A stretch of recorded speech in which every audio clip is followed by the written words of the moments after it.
थी माँ के कमरे में थी हाँ। और तरुण वो वहां नहीं था। Very strange. अरे शीतल प्लीज बिलीव मी, मैंने इन दोनों को साथ जाते हुए देखा था। लेकिन अभय, तुमने उन दोनों को तरुण के कमरे में जाते हुए तो नहीं देखा ना? तुम्हें मालूम होना चाहिए। सुनीति मेरी जगह लेने के लिए कुछ भी कर सकती, लेकिन ऐसा काम नहीं कर सकती। कमाल है, तुम तो सुनीति की बड़ी तारीफ कर रही। अभय, दुश्मन को कभी कमजोर नहीं समझना चाहिए।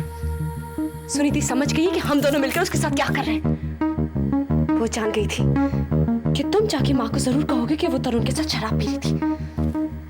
बहुत चालाकी से खेल रही हो अपनी बाजी अभय। पर ये सब तुम्हारी तो गलती है। मेरी? अरे भाई, तुमने ही तो उसकी हर बाजी पलटकर उसे सिखाया कि बाजी कैसे खेली जाती है।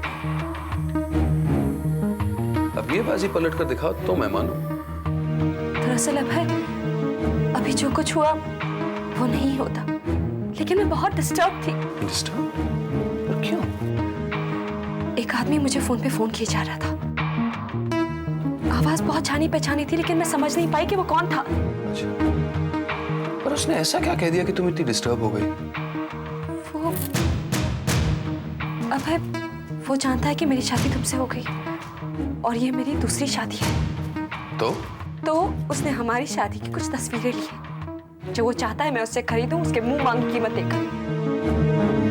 यानी कि ब्लैकमेल।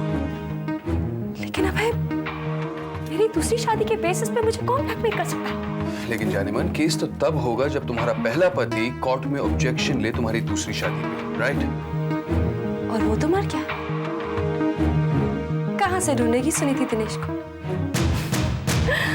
मैं तो खामखा परेशान हो रही थी उसके कॉल से। पर तुम तो कह रही थी कि फोन पर कोई आदमी की आवाज थी। अभय, क्या हो गया है तुम्हें?